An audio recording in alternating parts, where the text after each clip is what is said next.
अन्यथा नवच्छेदात् तुल्ययोस्ततः प्रतिपत्ति तारकं सर्वविषयां सर्वथा विषयां अक्रमं चेति विवेकजं ज्ञानं सत्वपुरुषयोः शुद्धि साम्ये कैवल्यमिति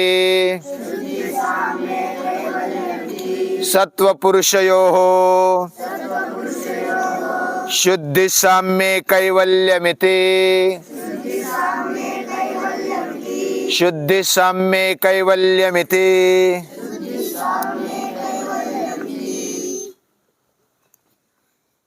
एक बार क्या हुआ, जो लालटेन है, मराठी में कंदील बोलते हैं, कांच वाला दिया, उसको लालटेन बोला जाता है। उसमें से प्रकाश नहीं आ रहा था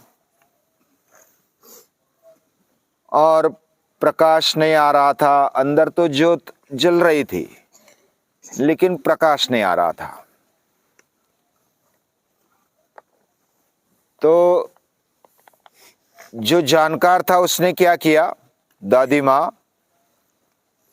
उसने उसकी कांच निकाली और उसको घसा पुसा स्वच्छ कर दिया। हाँ, रक्षा से उसको साफ कर दिया, फिर कपड़े से पोंछ लिया और फिर बिठा दिया। अंदर ज्योत जली रही थी, उस पर बिठा दिया तो प्रकाश चारों ओर फैल गया। हमारे अंदर भी प्रकाश है, हमारे अंदर भी ज्ञान पड़ा हुआ है। स्वामी विवेकानंद कहते हैं, each and everyone is potentially divine. हर कोई दैवी शक्ति से भरा हुआ है। श्रीमद् भगवद गीता भी कहती है, मां शुच संपदम दैवीम अभिजातोषि। बाकी चिंता मत कर, शोक मत कर, तू दैवी गुणों को लेकर जन्मा है। हर एक में वो दैवी गुण है। जो भी मनुष्य बनकर के, स्त्री हो पुरुष हो, उन सभी को मनुष्य कहा गया, पुरुष कहा गया। पुरुष यानी पुरीष्यते इति पुरुषः। पुर यानी ये देह, जो देह में रहता है वह पुरुष है। पुरुष में छोटा मोटा, स्त्री पुरुष सभी आ गए। ऐसा इस सूत्र में भी सत्व पुरुषयो हो, सत्व यानी अंतःकरण और पुरुष, ये दोनों की शुद्धि साम्य, समान शुद्धि होने पर कैवल्यमिति, कैवल्य बोला जाता है। वही कैवल्य है, वही मोक्ष है, मुक्ति है। अभी एक बार हमने एक कथा सुनी थी, फिर से बताता हूं ध्यान में आने के लिए। हिमालय के ऊंचे पर्वत पर, एवरेस्ट पर, उधर बर्फ होता है और बर्फ का बड़ा चट्टान ऊपर जम गया था, पूरे नोक पर, शिखर पर। वो पिघल नहीं रहा था, लेकिन जब धूप के दिन आ गए तो वो पिघलने लगा। जैसी जैसी धूप गिरती वो पिघल जाता। पिघल जाने के बाद एक दिन क्या हुआ, ज्यादा धूप गिरी तो नीचे से भी वो छूट गया और पूरा बड़ा पत्थर, जो बर्फ वाला पत्थर था, वो नीचे गिर गया, डायरेक्ट आया खाई में। तो खाई में फिर उधर प्रकाश नहीं था तो छाव आ गई, तो फिर उधर लटक गया।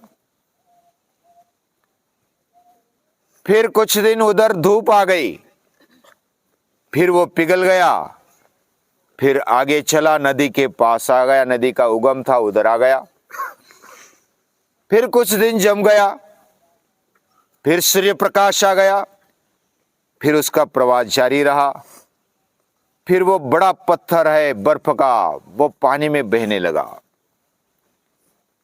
धीरे धीरे बहने लगा। आगे कुछ पत्थर आ जाते, कुछ ऐसे अवरोध आ जाते, उधर अटक जाता। जब प्रकाश नहीं होता था तो रुक जाता, फिर प्रकाश आने पर, सूर्य प्रकाश आने पर फिर बहने लगता। ऐसा करते करते करते हिमालय के नीचे आ गया पूरा। और हिमालय के नीचे आने के बाद उसका पूरा पानी बन गया। वहां तक तो पत्थर थोड़ा थोड़ा था, लेकिन आगे जाकर के पूरा ठंडा पानी बन गया।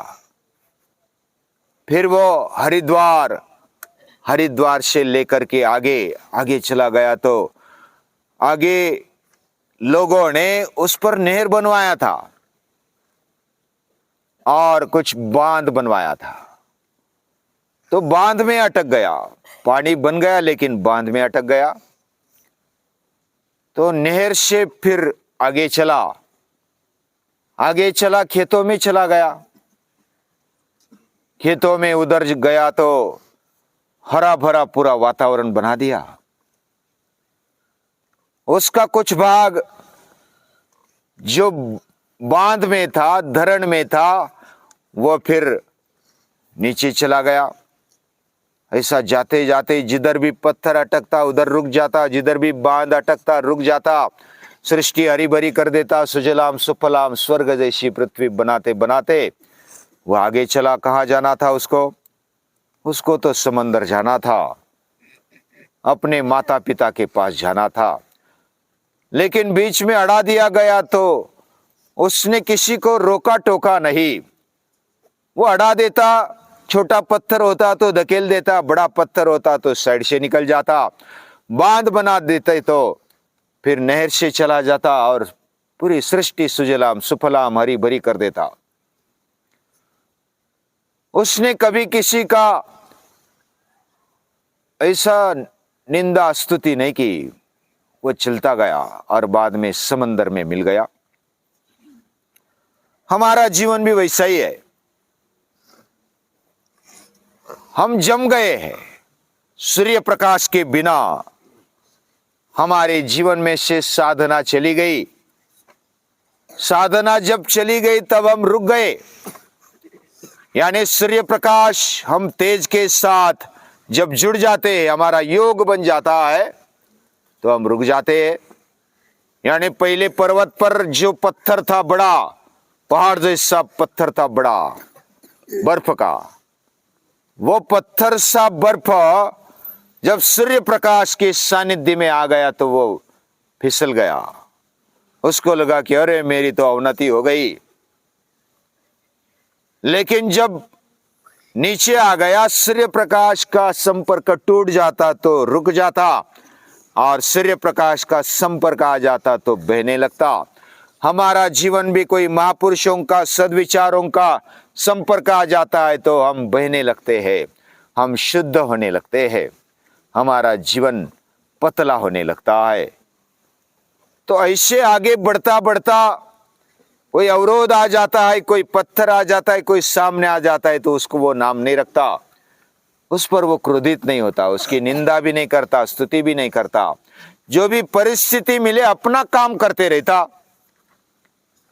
जब नहर के द्वारा, बांध के द्वारा उसको अड़ाया गया तो लोगों को कोई गाली नहीं दी। वो बांध में से नहर में चला गया, नहर से खेत में चला गया। उधर तो सुजलाम सुफलाम पूरी सृष्टि हरी भरी करा दी, वृक्ष बढ़ा दिए, फसलें बढ़ा दी, धन धान्य संपन्न ऐसा राष्ट्र हो गया। फिर कुछ भाग आगे चला गया, कोई पत्थर आ जाता, बड़ा पत्थर आ जाता तो उसको वो विरोध जितना कर सकता था करता, लेकिन ज्यादा नहीं करता, वो साइड से निकल जाता। उसका ध्येय तो क्या था? समंदर से मिलना। हमारा ध्येय क्या है? भगवान से मिलना।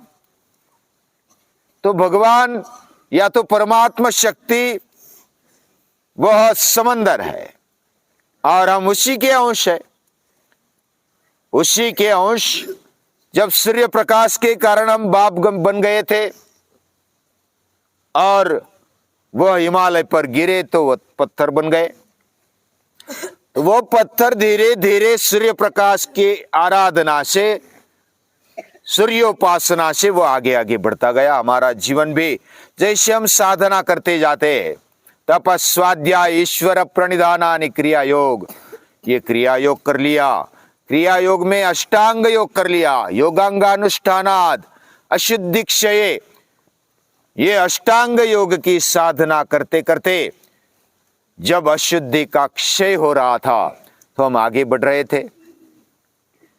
ज्ञान दीप्ति हो गई, ज्ञान का प्रकाश फैल गया। जैसे लालटेन में प्रकाश तो है लेकिन वो बाहर नहीं देता है, तो कांच को साफ किया तो हमारा अंतःकरण स्वच्छ करते करते, शरीर को इंद्रियों को स्वच्छ करते करते आगे बढ़ते गए और समंदर को मिल गए। अशुद्धि क्षया ज्ञान दीप्ति राविवेक ख्याते है, विवेक ख्याति भी आ गई। विवेक ख्याति आने पर क्या होता है? सत्व पुरुषयो हो, सत्व और पुरुष, अंतःकरण और आत्मशक्ति, परमात्मा शक्ति, उसमें साम्य आ जाता है। यानी हमारा अंतःकरण जितना शुद्ध हो गया उतना साम्य आ जाता है। पूरा शुद्ध हो गया तो लगभग आत्मशक्ति जैसा ही बन जाता है और वही कैवल्य है। स्वामी विवेकानंद कहते हैं, ये दोनों रामकृष्ण परमहंस भी वही कहते हैं कि जब चित्त शुद्ध बन जाता है तो आत्मशक्ति जैसा ही बन जाता है, क्योंकि वो आईने जैसा है। आईने में जितना स्वच्छ आईना है, शुद्ध आईना है, सूर्य के सामने पकड़ो तो वो प्रति सूर्य प्रकाशित कर देता है, उसमें वैसा की वैसा ही सूर्य दिखता है। वैसा ही हमारा मन, हमारा चित्त, हमारा अंतःकरण वह शुद्ध दिखने लगता है, उसमें साम्य आ जाता है।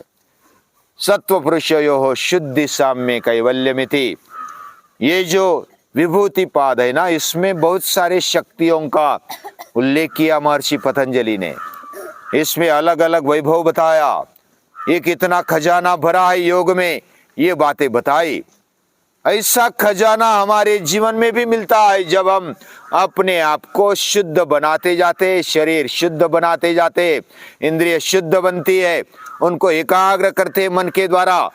जिस स्थान पर एकाग्र करेंगे उसकी शक्ति पता चलने लगती है, हमारे अंदर रही हुई शक्तियां पता चलने लगती है, हमारे मन की बुद्धि की शक्तियां पता चलने लगती है। आत्मशक्ति की सब शक्तियां इनके द्वारा प्रकट होती है, ये पता चलने लगती है। उसका उपयोग भी हम कर पाते, लेकिन उस उपयोग में अनावश्यक अटकना नहीं, ऐसे महर्षि पतंजलि बताते।